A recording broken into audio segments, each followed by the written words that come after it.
Welcome to the 10-day business plan. Thank you so much for being here. I hope that you find this a helpful and productive session. I actually have a little cheat sheet thing here to help with the visuals, so I'm going to pass this around. This is a business model canvas, which is, you'll learn in a few short minutes that this is sort of the basis of my 10-day business plan concept. So what we're going to talk about today, and I'm going to move kind of fast because usually I do this presentation in about 90 minutes. So we're going to move a little bit here today. I'll start off by introducing myself, and then talk to you a little bit about why I think business planning is important, but also expose you to some of the debate in the startup community around business plans, so you can sort of weigh in for yourself, like whether or not you think it's valuable, and make the case that it is. I'm going to present to you a 10-day plan, sort of go through the pieces of that, and then at the end we can talk about anything you might want to talk about, but also feel free, if you have questions while I'm presenting, to go ahead and let's have a dialogue, okay? So as John said, I'm Katie. I'm an entrepreneur in residence at the Entrepreneur Center, which means that I get to sort of walk side by side with a lot of the most promising technology startups in the Dayton region. It's a real privilege and honor for me to get to do that. I have the most amazing clients in that role. I got into that role as a function of my experience doing a startup myself called Commuter Ads. It's a location-based digital media company that works on public transit. It was started here in Dayton. We're in 14 markets around the country doing advertising on public transit. The reason why I like to talk about business planning, and I think that I'm somewhat qualified to do that, is I've won a couple business plan competitions. I won the one at DePaul University in Chicago, and also the University of Dayton business plan competition about 10 years ago now.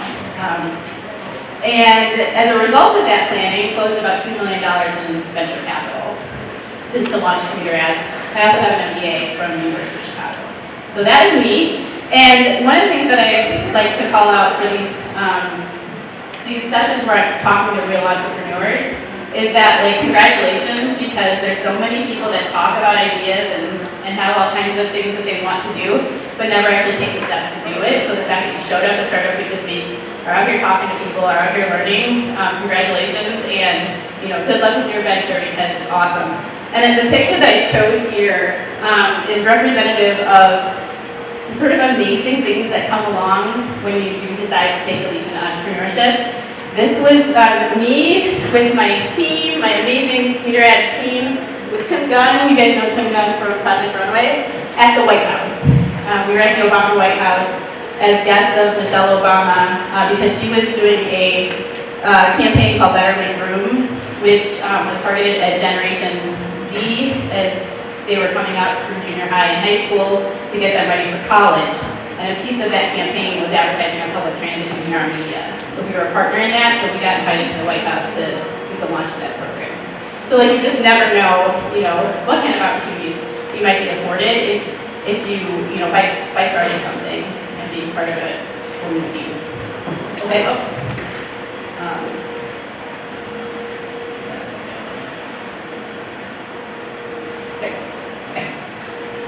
Okay, so as I mentioned, this is a question out there. It's a business plan or not a business plan, okay? And I'm going to share both sides of the debate. Okay, so one side of the debate says, don't waste your time. Just go, just do it. There is data that shows that it makes no difference whether you write a business plan or not, okay? And a lot of this comes from the Silicon Valley software startup, tech startup, where it's like, just go, go, go. We're trying to get this thing to market as fast as we possibly can. Okay? Interesting point of view. There's another side that says the importance of a comprehensive, thoughtful business plan cannot be overemphasized. There's other data that's sort of contradictory that says you're 2.5 times more likely to actually launch a business if you write a plan. Does your idea really make sense? That's sort of what you're going through in the business planning process. You don't know what you don't know, and the business planning process sort of helps you ask questions. A lot of entrepreneurship is about just not about having blind spots, and the idea of the rigor of a business plan helps with some of those blind spots. Generally, if you need money, you need a plan. Very few banks or investors are going to let you slide by with just a pitch deck. Generally, they're going to ask you for your business plan. And as I mentioned, as you are preparing to lead an organization, being aware of what your blind spots are and being able to communicate your vision for your organization is important. So that's the other side of the argument, which I fall on, which you could probably tell I'm biased because I spent more time on that side, right? So any thoughts or questions, concerns on that? So you can decide for yourself. Yeah? Where do business plans fall for companies that Can you go really loud? Where do business plans fall for companies that already exist? Where do business plans fall? For companies that already exist. Oh, okay. So I believe that this is something you should revisit regularly. So if you don't have one already, going through some of these questions might help, with the ongoing management of the business. They're definitely meant to help with figuring out what your next growth move is, figuring out what your new customer opportunities are. All of these questions that we're going to ask at the beginning of the company apply throughout the life of the organization. Does that make sense? So it's never too late. And if you do write one, don't put it on the shelf and never revisit it, but come back and revalidate, which we'll talk about in a minute. Does that help? Okay. Okay, so the business plan. If we are going to do it, which today's session is about writing one, then my recommendation is, you guys know KISS, keep it simple, stupid, right? Okay, keep it simple. So it doesn't have to be long and complicated. It doesn't have to be an 80-page novel in order for it to be a good business plan. Okay? My business plans always start with a valid financial model. So if you haven't run the numbers on your business, I'm plugging my next session, which is tomorrow at 2 o'clock, and it's a 2.5-hour workshop to actually help do financial modeling. Okay? So if you haven't run the numbers on your business and you want to spend time with me tomorrow, meet me at 2 o'clock up on the 3rd floor and bring your laptop. Okay? Otherwise, find time to do that at some point. And then we use that as the basis of sort of like understanding, like, okay, what we have here is a viable, sustainable model. Okay? And then the business plan concept that I'm going to present to you today is rooted in the business model canvas, which I just passed out. And for those of you guys who are at home, all you have to do is Google business model canvas, and it will pop right up. And it's actually the best source of it is on Wikipedia, so go ahead and grab that link. And it's a product from Strategizer. You can find it there. So rooted in the business model canvas, these are really great questions, really key components of your business for you to consider. And then we do 10 pages in 10 days. Okay, so it's not an 80-page plan, it's a 10-page plan. And my suggestion is to write 1 page a day for 10 days. And in less than 2 weeks, you're gonna wake up and see this lovely little document that you created, okay, that sort of outlines everything that you need to do for your business. If that doesn't work for you, then make it the 10-page plan in 20 days. Write a page every other day, or 30 days, or whatever works for you, okay? But the idea is, at the end of it, we're just doing 10 pages. No big deal. Don't let perfect get in the way of good enough. So, if you're like sitting there, you're like working on a paragraph, you can't find exactly the right words, you're not exactly sure what you want to say, who cares? Write down the best thoughts that you have at that moment and keep going. Okay, put it away for the day, you come back to it tomorrow, you can write your next page. You're gonna, as we mentioned earlier, you're stepping up perfectly with this, you're gonna keep refining it and coming back to it anyways, so let's not obsess and get ourselves stuck over the perfect word right today. Okay? All right.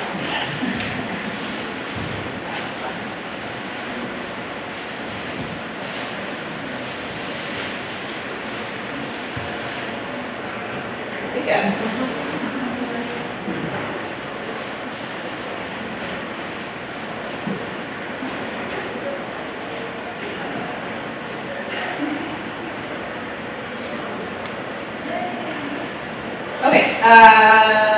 Okay, so here's the 10-day plan, okay?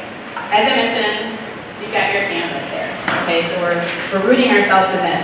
I know this is small font, but a lot of this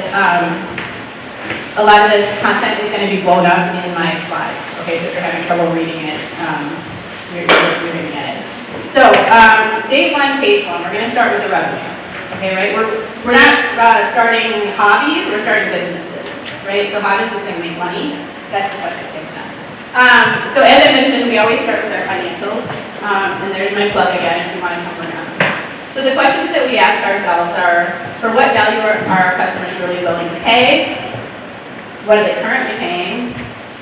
How are they currently paying? How do they prefer to pay? And how much does each revenue stream contribute to overall revenues?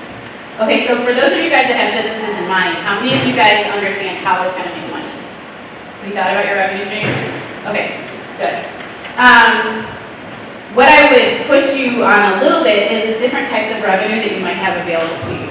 Okay, so types of revenue include asset sales, which is like what we think of, right? I'm going to make something and I'm going to sell it, right?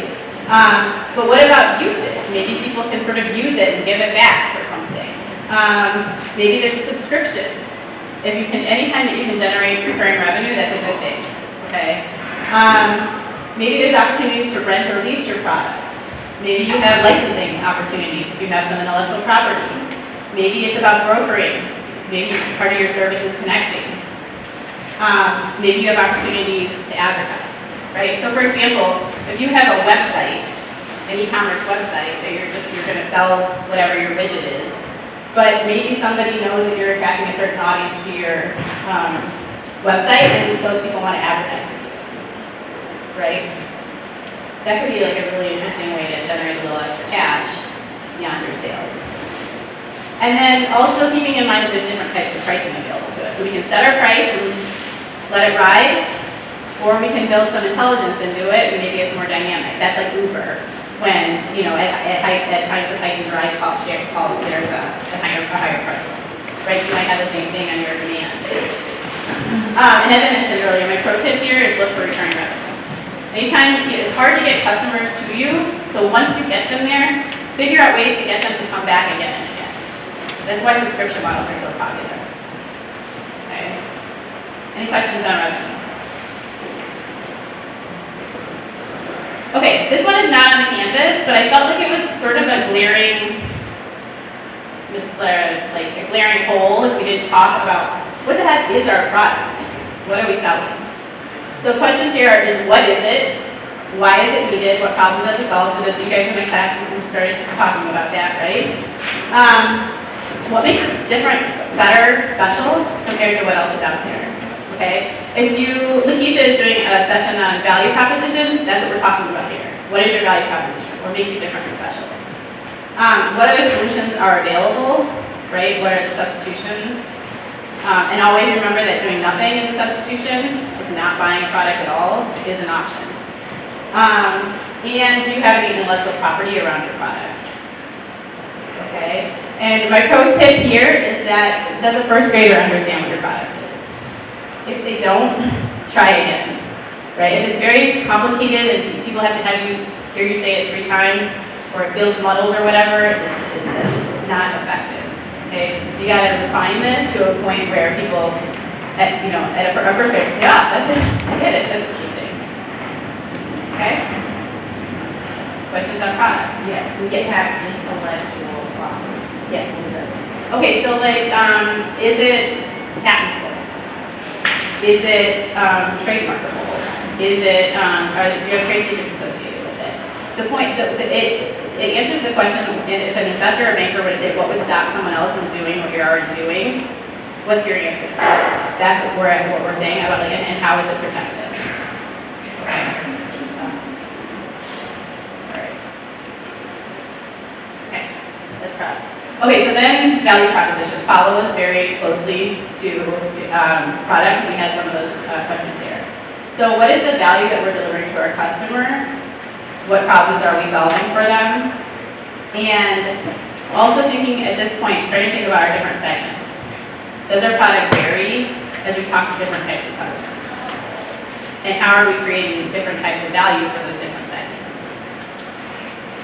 Okay. So what do people value?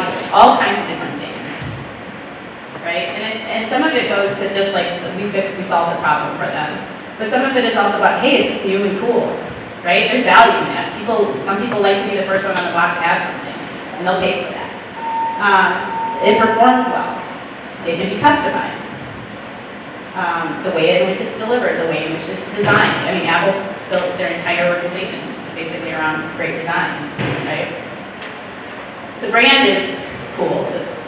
Your product offers status to customers. They like the price because it's high or because it's low. Like, there's all kinds of reasons why people might find value in their price, right? You might offer them opportunities to reduce costs in other areas. You might offer opportunities to reduce risk. You offer accessibility, convenience, and usability. Okay, so these are all different things that, like, you might just say, like, hey, our product is amazing. This is an amazing clicker, right? But what else about it? Like, the design's pretty good. It feels good in my hand. It's not too heavy. There's all kinds of things about it that are interesting, right? Besides the fact that it just flips and slide. Okay. Pro tip here: put yourself in your customer's shoes. All of us love our own businesses, right? We wouldn't be here if we didn't. But what are they seeing in your business? What do they value from your business? And talk to them about that. We talked about this in class the other day. What do we do if we're not sure what the customer is thinking? We ask them, right? Any questions on value prop?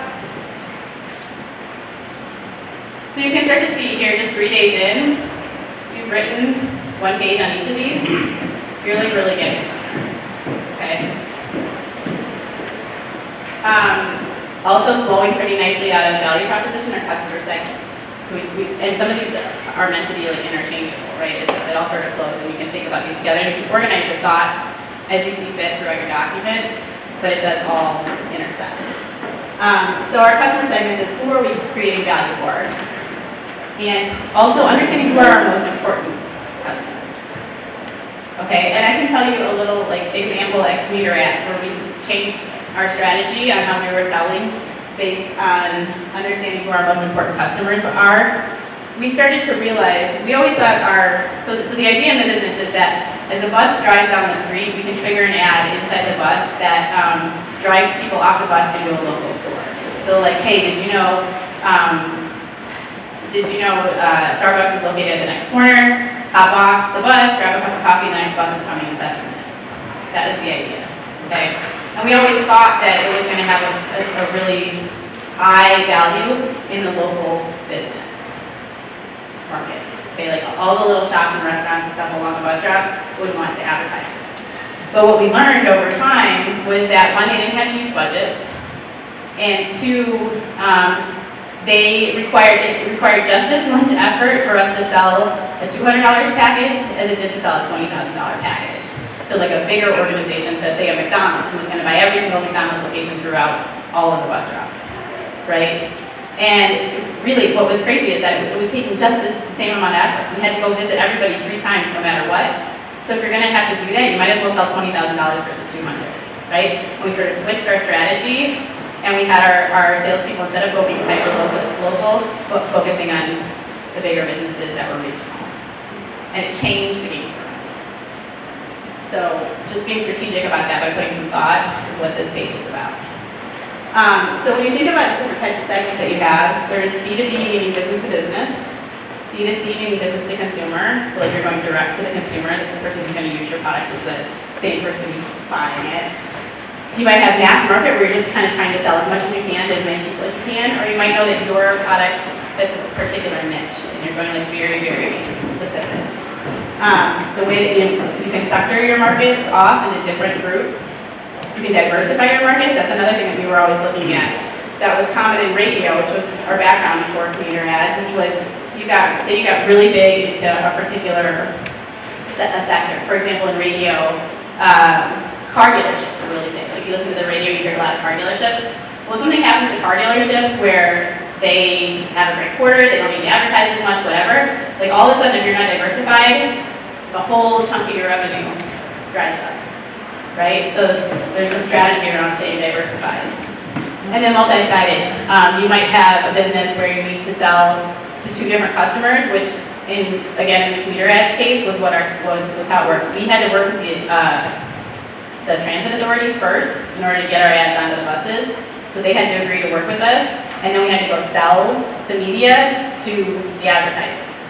The things that transit authorities care about and things that advertisers care about couldn't be more different, right? They're completely different customer segments, but we needed both of them to grow our business. Okay, so thinking about how that works. Okay, when it comes to your customer, like thinking about your customer markets, avoid that. If I capture 1% of a $1 billion market, I've got to, I'm going to make $10 million. That doesn't mean anything. Anybody can say that about anything. Okay? How are you going to actually do that? And that's in a bottom-up analysis, which comes in your financials. So tell me exactly how many units you're going to sell. Tell me exactly how many customers are going to walk through your door and how much they're going to spend, and generate your revenue projections from that bottom-up approach. Don't just look at the whole market and just happen to just luckily grab some section of it. Does that make sense? Because that will tell you what you need to do every day when you come into the office. I need to get 2 new customers today. I need to get 4 new customers today. I got to get 10 by the end of the week. I got to get 20 more by next month. And that's how your revenue is going to grow. Okay? Okay, so then customer relationships. Once you get a customer, this is about how are we going to work together with them. And a piece of it is what are their expectations. So, what do they expect us to do? Do they expect us to send them cards on their birthday? Do they expect us to follow up with them? Do they expect us, what do they expect? Or do they expect never to hear from us again? Understanding that it's important, right? What relationships do we have? How does it work with the rest of our business model? Which we'll talk about this more, but say, for example, when we talk about resources, if all of your customers need birthday cards, but you haven't planned to buy birthday cards, then we've got to disconnect, right? So this is sort of just making sure that we're thinking about the things that we need to do are accounted for in the rest of our model. Okay. And how much does that cost? Birthday card? It could be a pop-up card that costs us $10, or it could be a little postcard that costs us 20 cents, right? Understanding that is important. So the types of some different types of customer relationships here. Personal assistance, right? Like somebody's expecting to call up and talk to somebody. They don't want a machine. They're spending a whole bunch of money. You're selling B2B. They just bought a $250,000 CRM system from you. Like when they make a phone call, they're going to want to talk to somebody, right? So you better have a call center in your plans, right? Or self-service. I don't need to talk to anybody. I don't want to talk to anybody. I just want to press buttons and be done. Have it show up at my door, right? Automated, similar concept. Certain businesses pride themselves on the community that they build, and people aren't just buying from that company because they like the product, but that they like to be part of an overall community. Okay, a good example of that, I think personally, is Ritz Cycle here in Dayton. It's a spinning studio downtown, and of course, there's a million reasons why you might go spin. You need a workout, you want to relieve some stress, but they work really hard to build a community where when you go in there, you feel like you're with your friends and you're with your people and you're all sort of there, similar values, and get the same thing out of the experience. Does that make sense? And then there's some cases where customers are collaborating with you, right? You're not just shoving something at them, but it's a back and forth, right? So a pro tip, this is one of my favorite pro tips, is how simple but thoughtful customer service can put you so far ahead of other people. It's amazing how many people don't do the simple, easy things. And just by doing those basic things, you really stand out from the crowd. Okay? So responding emails and calls in a timely manner, right? Anticipating the needs and next steps. Like one example I love to use is calling up and saying, this really happened to me. I called up a local shop and said, do you have parking near your store? And they wrote me back and said, yes. Like, what was I really asking? Where should I park? How does it work? Do I need to pay the meters? Like, whatever, right? I mean, so like they were not anticipating my needs. So maybe I didn't ask the question exactly perfectly, but the point is, like, I wanted to come visit them, and I just needed to know where to park, Sending thank you notes is a big one too. Okay? Questions on customer relationships? All right, channels. So now we're going to start to get a little bit more into like the execution of things. So channels is how we're like getting ourselves out into the world, right? So we know who our customers are. We're over here with our product, but like how do we connect these two? That's where our channels come in. Okay. So a great question is, how do the customers want to be reached? Right? Not necessarily how do you want to reach them, but how do they want to be reached? How are we reaching them now? How do our channels work together? right? Do we have one date on our Facebook and another date on our Instagram, and none of this stuff is working together? Identifying which channels work best. And we'll talk about this in my pro tip here, but putting some forethought into identifying which ones really work is a powerful strategy. Understanding which channels are most cost effective. So if you're able to generate 20 new customers on Facebook for $20, and you're able to generate 2 new customers in the newspaper for $200, that's an important insight. And how are we integrating with our customer routine? So the idea is, how do we put ourselves in their lives versus them having to go out of their way and integrate us and pull us into their lives. Does that make sense? If we want to be part of what they're already doing. Okay. So some different types of so channel phases. So as you're launching something brand new, the way in which you communicate and the goals of communicating are going to change over time. So initially, customers can't buy you if they don't know you exist, right? So a lot of your strategy is going to be around awareness. And then eventually they're going to move into an evaluation phase where they're going to think about, do I really want that? How is this going to help me? What are my other options? They'll purchase you, you'll deliver to them, and then you'll have your after sales. So you need to be thinking about your channels across this entire continuum of the customer relationship. Okay? And so as I alluded to earlier, you need to think about how you're going to track which channels are working for you prior to actually setting them up, right? Because if you don't have it, so if you put something out that says, say put it across Facebook and Instagram and LinkedIn and TikTok, and you say visit our website to learn more, but you don't have any mechanism to track how people are hearing about you, you're not going to know, and all of a sudden you get 20,000 likes in one day and 10% of those people buy what you're selling, but you have no idea where they came from. That's going to be a problem, and you're not going to be able to replicate it. So thinking in advance about how you're going to track is really important. Okay. Questions on channels? Okay, again, we're on the sort of ops side now of things. So this is how you're actually running your business. Who are the key partners that you need to work with in order for your business to hum? Okay, generally none of us can do all of the things by ourselves. Right? So who do we need to work with? We're going to be our suppliers. What resources are we getting from them? And what activities do they perform? And we're going to talk about resources and activities ongoing, but the idea is that all of this works together and we've thought of it all through. And while we talk a lot, and everybody talks a lot about the value of customer relationships, partner relationships are really important too, right? You guys are depending on each other, and so thinking about why you might partner with someone and why they might partner with you is important. So you can optimize things by working with great partners. You can get economies, you can do things cheaper by working with partners. You can reduce your risk because other people are better at it than you are. And you can exchange resources in a more effective way. So a perfect example of this is hiring a law firm to oversee your corporate law considerations, right? It's way cheaper to hire a firm on an hourly basis than it is to hire a full-time attorney in-house, right? And unless you're actually providing law services, that's probably not an area of specialization that you need to have in-house. So outsource it, right? As I mentioned, in order to make those partner relationships work really well, don't just think about what you need from them, but also be aware of what you're bringing to the partnership as well.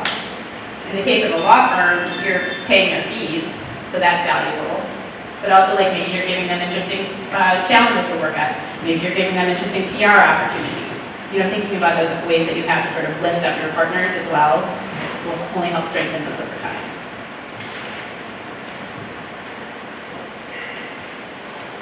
Okay, tied closely, we're going to go through resources and activities. These things all fit together really well. But what key resources do your products require? So what do you need to put into your product that you have to obtain, okay? And also what key resources do your value propositions require? So if you said earlier that customer service is really important or access to parking is important, whatever it is, then you need to make sure that you have the resources for a nice parking lot, right? Besides just the products that you're making. What resources do our channels require? Our customer relations, our revenue streams, all the things that we've already talked about. Like, what do we need to make these things come to life? And types of resources that we have are physical resources, so the physical things that you have, your intellectual resources, which we're talking about, could be your intellectual property, but also just the brain power that you have on your team, for example. Human resources, the people around you, and then obviously financial resources. You need money to execute your business.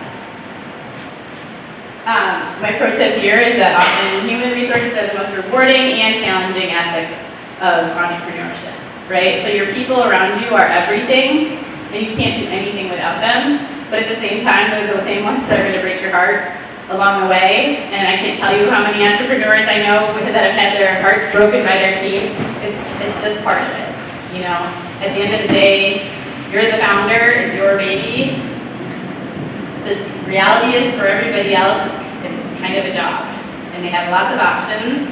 If you hire talented people, you set them up to have great opportunities too. They're probably not going to be with you forever. They're probably going to disappoint you at some point. It's just part of the game. Doesn't mean you're necessarily doing anything wrong. Okay. Certainly worth reflecting on, but if it becomes a pattern, it's a problem. But it's part of it. Okay, key activities. So what key activities do our products require? Same questions as before. So these are the things we have to do. Before we had the things we have to have. These are the things we need to do. Right, the functions that we're performing. Types of activities are production, general problem solving, which is basically, that is the crux of entrepreneurship, right? Anytime you're doing something no one else has done before, in the way that you're going to do it, you're going to have to figure it out as you go, right? Having a creative platform or network, running your operations, reconsidering your strategy over and over, right? Looking for opportunities. To that point, revisit your key activities as you scale, because as you scale, you're going to have new opportunities to get more efficient, to get more innovative, all those things are going to keep you one step ahead. So it's kind of constantly asking of the question, like, what can we be doing better? And the last thing, we started with the financials, with the revenue side. We're ending with the financials on the cost structure. So now that we've laid all of this out, how much does it cost us? Which are the most important costs? Which key resources are most expensive? Which key activities are most expensive? Kind of that same thing about understanding who your most important customers are, like looking at these key expenses that you have and making sure that you're planning for them. Okay, we're going to talk about, in the financial session tomorrow, we're going to talk about these different types of costs, in particular fixed and variable. I think that that's an important concept to understand. So fixed costs are the costs that remain the same whether you sell one of your products or sell 100 of your products. A typical example of a fixed cost is your rent. Right? Like no matter what, if you rented a building, you're going to owe $1,500 a month, and your landlord doesn't care if you sold completely out of inventory or you sold nothing that month. You're going to owe that, right? The variable costs are the things that go into the items that you're selling. So if I'm selling this chair, my variable cost is this metal, it's the back of the chair, the seat of the chair, it's also the labor that goes into it for the time to build it, and what's it? Yeah.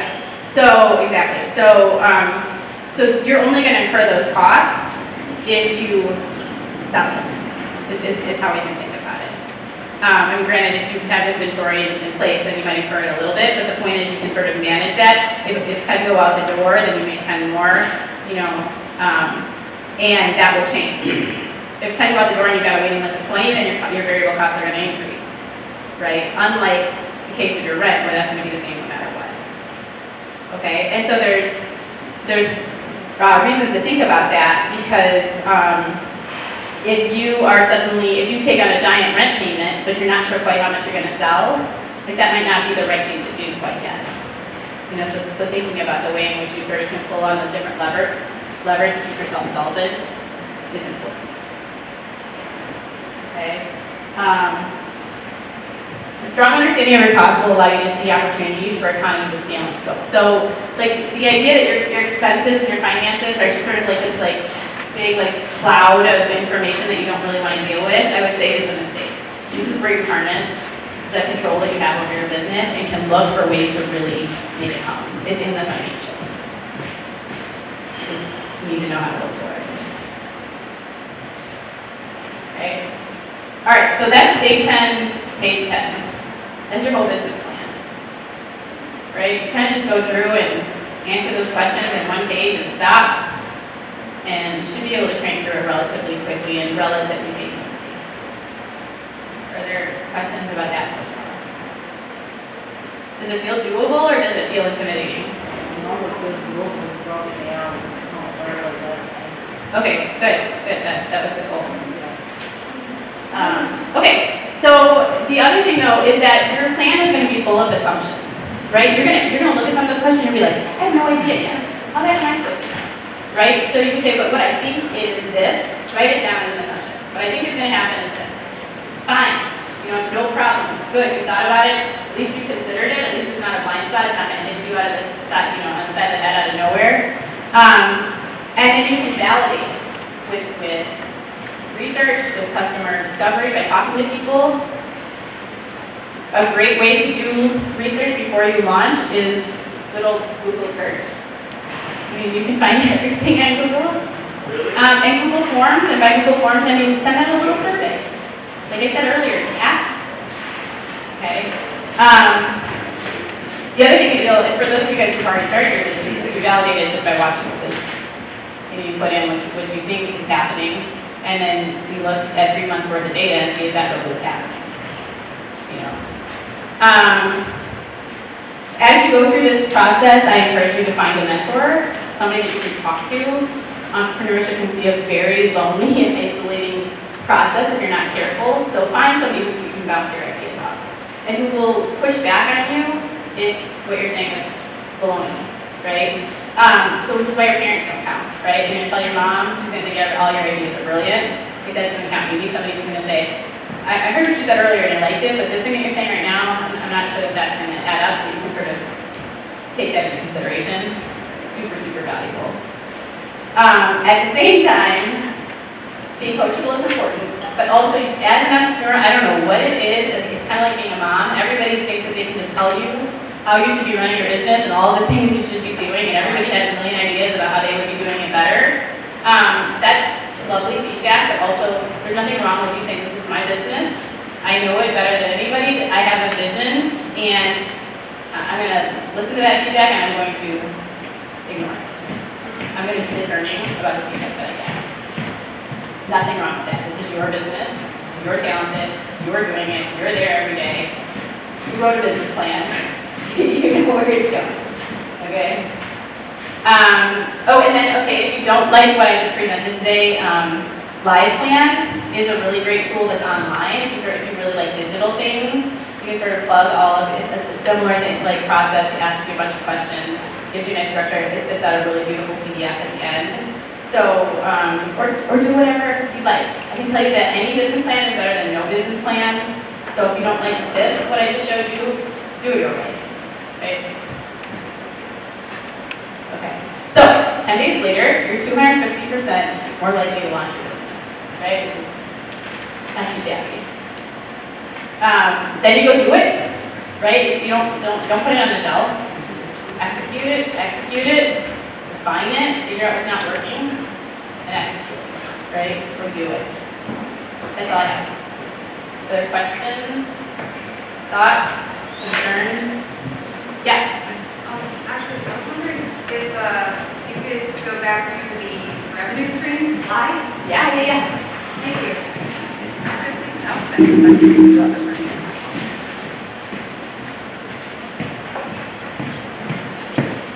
You have a question on, or you just wanted to see it? I need to see the pro tip so I can write it down. Okay. Thank I you. can, Jack, can we make these slides available? Okay, we'll also make the slides available. Okay. Any other, yeah? How often do you reevaluate your business? Like how often do you go over those revenue streams and everything like that? I think it's a function of how fast it's moving. The question was, how often do you revisit your business plan and go back and reevaluate? It's a function of how fast you're moving. If you're like tripling growth like every month, you know, like that by the end of the year, like even probably by 6 months, you're gonna have to like holy cow, do I have the right suppliers? I hired a bookkeeper as a key partner to do my finances, but I realized like now I need like full-blown CFO role, you know, like those kinds of things you want to look at. But if it's sort of growing at a more steady, like even rate, then you don't need to revisit as often. But another place where you'll say that I might need to look is when you hit a bump, like something goes wrong, you know, and you're reevaluating like what happened. You can also go back to the plan and be like, okay, we've identified that this is a problem. Here's what we're going to fix it. We need new suppliers. We need a different channel. You know, we got to like make sure that we're thanking our customers, whatever it is, and you can sort of like update your plan accordingly. And the nice thing about that is like getting this done right from the beginning. It's just such a great place to start because like then later on, say you grow fast and all of a sudden you need to go to the bank for a line or a loan to help fuel your ongoing amazing growth, and everybody wants to give you money because you're on such an amazing fast track. But they're like, but I cannot do it without a business plan. At that moment, in the throes of your fast-paced business, the last thing you're going to want to do is sit down and like write down all the stuff that you're doing, right? So do it now for 10 days. And it's because it's so much easier to come back to this and tweak it than it is to have to start from scratch.